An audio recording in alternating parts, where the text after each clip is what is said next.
Hello again everybody, welcome back to the channel. Today we're taking a look at vRAAS for Microsoft Flight Simulator.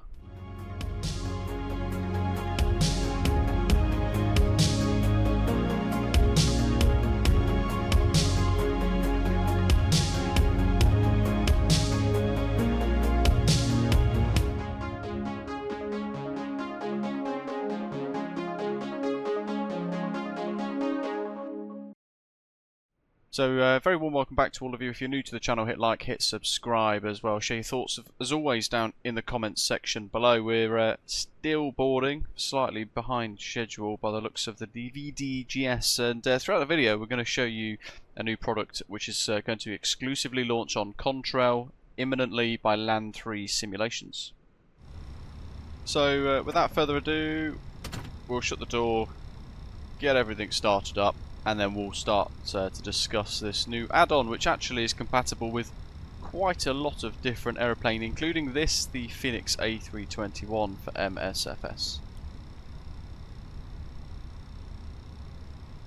It's quite exciting because iFly have actually almost started the bigger conversation about RAAS, or RAAS depending on how you say it. And it's basically the system that tells pilots whether they're on the right runway or not. It helps confirm the right runway, and it ideally as well stops them potentially taking off on taxiways should that mistake be made. There's two fast callouts on certain aircraft, but because of MSFS constraints it's not supported on all of them. And the text display on the nav displays and the PFDs might be affected by future Microsoft Flight Simulator updates as well. Land3 Simulations is quite a new developer, and this product has been tested with the Microsoft Flight Simulator 2024 Tech Alpha, and everything so far performs as expected. But naturally, until the new sim does finally arrive and we get that final main version for us all to enjoy, they can't currently guarantee full compatibility with MSFS 2024. Which I'm sure you guys can all understand. In effect, it's designed to enhance the flight sim experience with the virtual Runway Awareness and Advisory System. And it delivers all that kind of plethora of alerts that you might expect with such a system in place, exactly like its real counterpart. And you can also customize it, or you can disable elements of it to suit your preferences, which is pretty good. It's going to, as we mentioned at the start, be available exclusively via Contrail, and the link will be down in the description below if you do want to get your hands on it, no doubt. And as always, with a lot of Contrail links that I have on the channel, there are affiliate links as well, so it's a nice way for you to support the channel as well without any extra cost. It works with all airports, including add-ons, like we are here today at Manchester, and all aircraft types are supported as well with no configuration required, except of course the iFly 737 MAX, because it's already got that system in. So it's actually deactivated by default for that aeroplane, which is pretty swish. It's an external program that runs outside of the sim, it is worth mentioning that. And we're going to take it for a little test spin today. It does auto update, which is pretty cool, so bearing in mind the fly-by-wire A380X will have released by the time this does arrive in the sim. As this is due to release on Saturday, just straighten up here, around Saturday the 2nd of November 2024, and of course we're waiting for the A380X, which will be releasing around the 31st of October 2024. So the automatic update function in this program will recognise that, and it will begin to support the new A380X upon release as well, which is very good. And it is pretty much a kind of launch and forget type program. It's got a self-test, so when you do load in, it almost kind of alerts you to its presence on the nav display. It does a little self-test for you, which is very cool. Prior to lining up, I will actually just show you the fundamentals of the program. So there it is in the corner of your screen now. We press test, you're going to see it on the nav display. Runway Awareness, OK, meter. And it gives us that call out, which is pretty cool. And the status there in green shows it's working. In the general settings, you've got the minimize and startup options, different sound options as well, and then you have the RAAS features. So for all aircraft, which is the generic thing for everything, it allows you to kind of give you the warnings, taxiway takeoffs, taxiway landings as well. You can enable and disable them as you wish for all of these, and change the voice between a few different options. On runway 36 right. Like so, and then you can save Runway it. awareness. Okay. Meter. And it will do a little refresh if you change the settings, just to make sure it supports what you want. And you can see there it also recognises we're in the Fenix A321 IAE. And then you can set up specific things for that aircraft profile as well.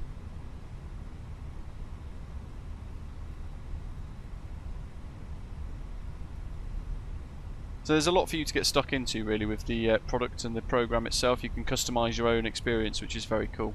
We should get some announcements now as we begin the lineup process to help confirm the runway that we're about to approach and enter.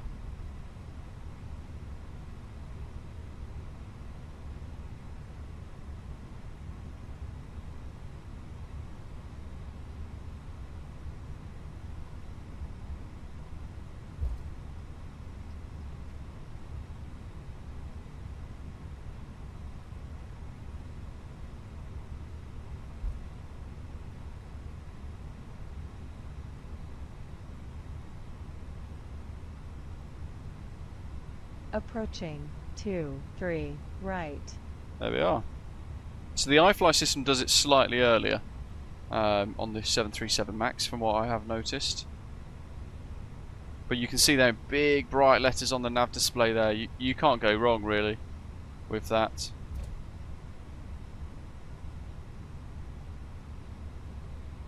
On runway 23 And there's the right. confirmation. So we'll set our takeoff thrust and we'll get rolling.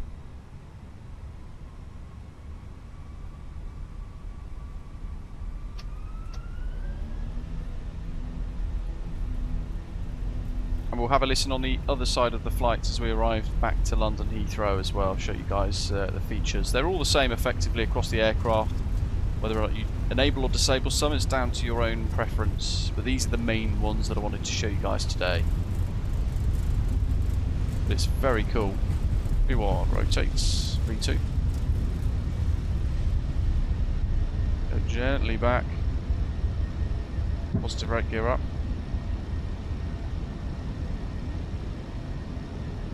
Wee bit choppy.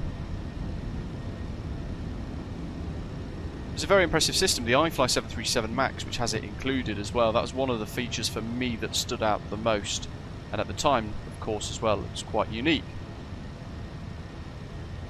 But this is a catch-all for all of the aeroplanes, and we'll go through in the cruise, as it does kind of cover all of them, a lot of the ones that are supported. Let's keep it going to 190 for today.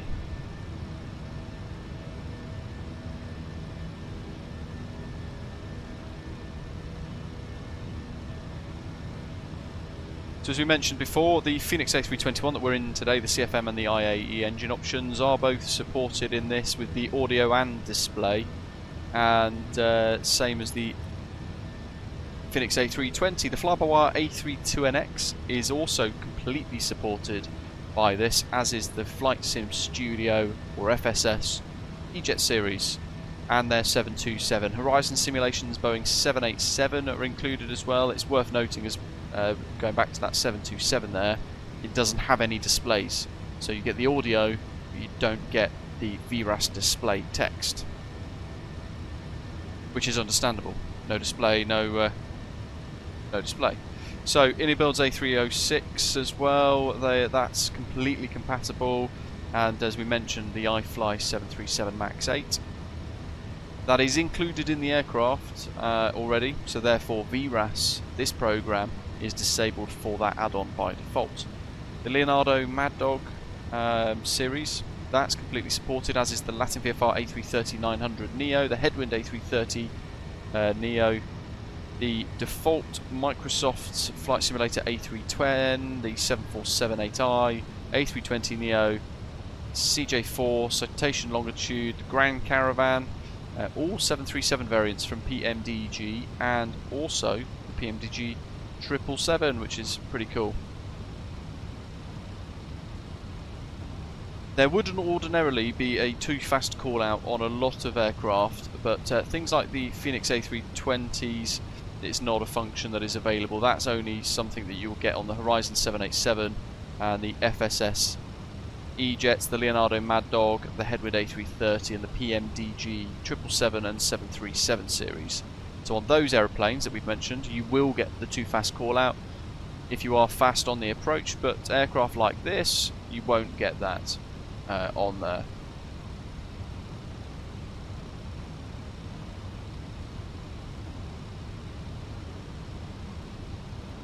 Now on takeoff as well, if you make a mistake and say for example you've planned for flaps 1 but you select flap 0, you forget to actually extend the flaps for whatever reason, you're busy, you will get a takeoff flaps configuration warning, and it will tell you on runway 23 right flaps as a announcement for the vRAAS telling you you've not quite got your configuration set up. Naturally, aircraft like this will help you anyway, because you should have pressed the takeoff config. The idea there is you shouldn't need to trigger that audible warning. If the aircraft holds on the runway for an extended time, so if we sat on runway 23 right for a couple of minutes and we didn't do anything, didn't move anywhere, didn't begin our takeoff roll, it would repeat that we're on runway 23 right twice to let us know. Similarly, if we had set up for a short runway takeoff and it had a length that's shorter than the nominal runway length, it would announce short runway, and it would shout at us for that and let us know. Insufficient runway length on the ground is also a feature, and that warns us of insufficient runway length for takeoff. It will tell us runway 23 right, for example, 500 meters remaining, therefore hopefully getting the hairs on the back of your neck to stand up. And after a rejected takeoff, it will give us a call out of meters or feet to let you know how much runway you have left prior to running off the other side. So it's a very clever system. It is utilised in the real world for good reason. And there is also, as we mentioned before, a taxiway takeoff advisory which will shout caution on taxiway if we begin to accelerate for takeoff beyond the 30 odd knots that you might already be taxiing at. Now we're going to look at approach more specifically, and we're going to get approaching runway 27 left at Heathrow announced to us later. If it was a short runway like Skiathos, it might shout approaching 01, 1,400 meters available, for example, or caution short runway, depending on the circumstances there. If we were to approach a taxiway by accident, you know, like a TUI flight did in Paphos, I think, years ago, then it will shout caution taxiway, and during the landing and rollout phase, we should get announcements for the remaining runway distance during landing and rollout. It might shout 1,500.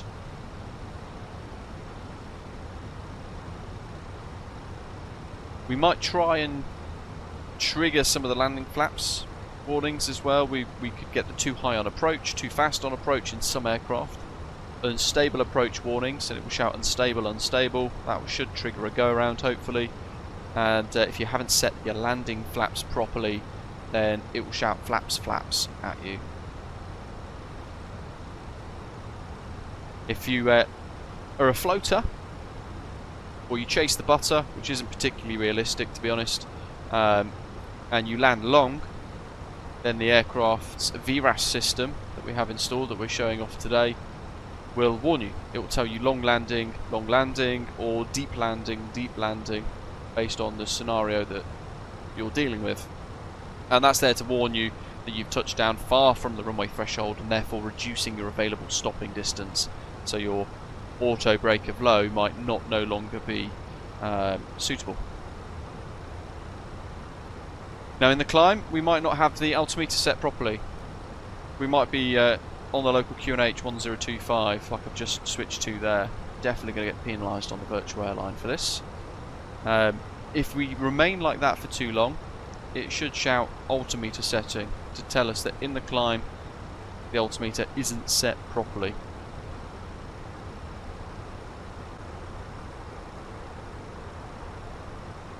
Altimeter setting. There it is. So it's waited about a minute or two, and then it's shouting at us. Once we set standard pressure again correctly, that message instantly disappears. So back on the approach at Heathrow, we're going to basically see what we get. We should get the announcements for runway 27 left for the approach, and we might get some touchdown deceleration announcements as well, telling us how much runway we have left. We're going for a config 3 approach, and I might see if I can maybe set flap 2 for a little bit longer than I would like to, in order to trigger perhaps the altitude alert, the flap configuration alert. And that's the approach phase active now. So final checks, landing flap 3, we've got all the config for that set up, and we've got the announcement there, little message on our ECAM. Water brake low, speed brakes armed. Let's get LS mode fired up. And we'll wind around 240 for the intercepts. Around about now.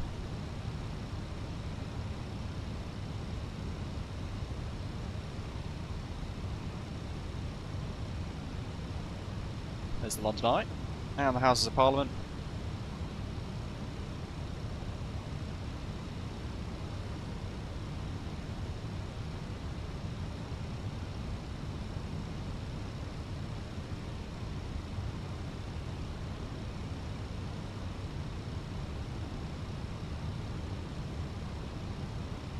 There's the runway over there, just off the edge of the pillar, now out of view.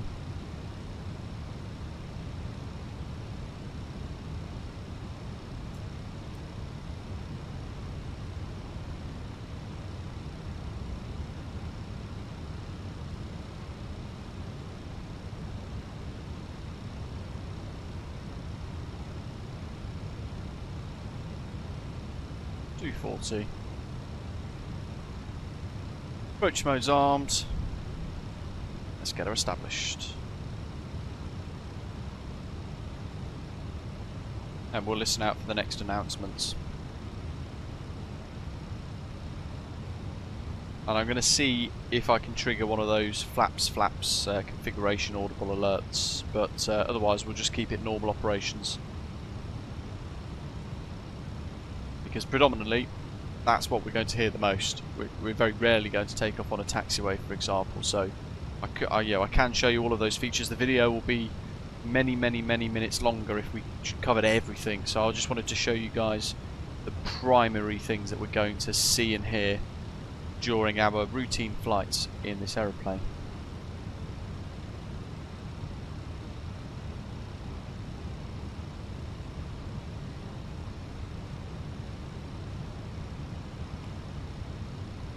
Go down.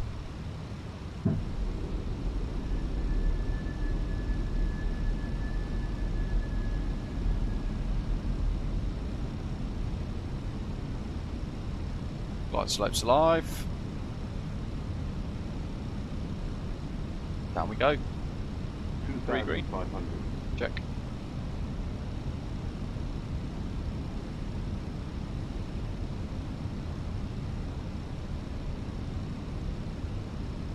.160 till 4.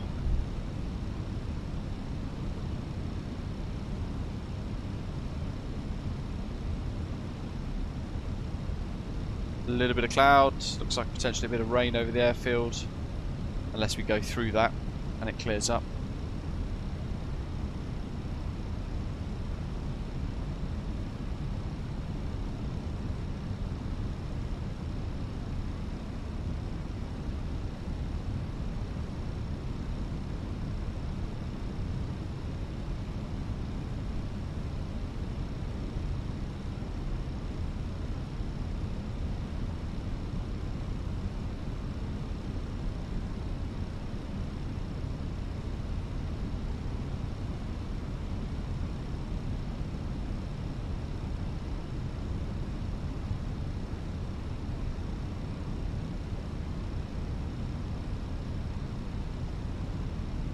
at 6 miles. I'm just going to put it on to manage speed, and that's going to drop us down to our speed bugs, just to give me a little bit more time, literally seconds, to see how this flap thing may trigger. I don't want to get too low though, so if it doesn't happen without pushing the limits of our flights, then we'll land normally. Release price, by the way, folks, is €13.99 excluding VAT, so around about £15 UK money including VAT. And actually I think for that package this is really good, because all of the aircraft have RAAS installed. You can toggle the ones you want on and off as well to create a really nice bespoke environment in your own sim. So if you want RAAS in some aircraft and not in others, you can toggle that specific to your own needs. Flaps. Flaps. Flaps. There's the warning, flap 3. Let's get the autopilot off. I'm glad that's kicked out. That's pretty good. 3 in green. Just got to pitch that nose to accommodate the flap 3 that we've now set. 7 And there's the left. approach confirmation, so we know we're on the right runway now. Not that we were in any doubt, but in very bad visibility, that's incredibly useful. That wind's positioned itself straight down the runway, although it is kind of veering a little bit, but we're all good. So yeah, all round a very nice system. Effortless, no impact on performance, lots of extra information in the jets on that nav display, works on so many aeroplanes, and for 15 quid I think that's absolutely ruddy brilliant. Let me know what you guys think. Curious to hear your thoughts. 100 above. Or in the pappies, because they're always wrong in MSFS, trying to fly it visually instead. Minima. 50, 40, 30, 20, retard. 10, 5. Reverse. Green. Fenix A321 is still a floater.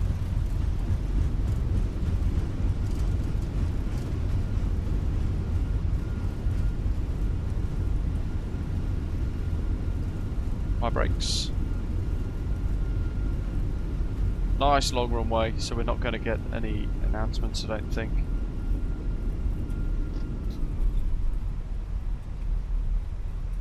And we can vacate. So that's pretty much the normal ops that you're going to see on most flights, if not all of your flights in the sim. Beyond all of the non-normal stuff. We have covered flaps and altimeter warnings. There's a little extra bonus just to show you how some of the non-normal features work. Hopefully you found that useful and it's whet your appetite and shown you all actually how good this little system is. So releasing Saturday, just a few days once this video goes live, and as we mentioned before, the links will be in the description down below, so if you do want to check it out, then click that link, go and purchase it from our friends at Contrail, and let me know what you think as well if you do. Have you been able to trigger the taxiway takeoff warnings? Let us know what your favourite features are with this aeroplane's or this sim's new functionality with vRAAS by Land 3 simulations.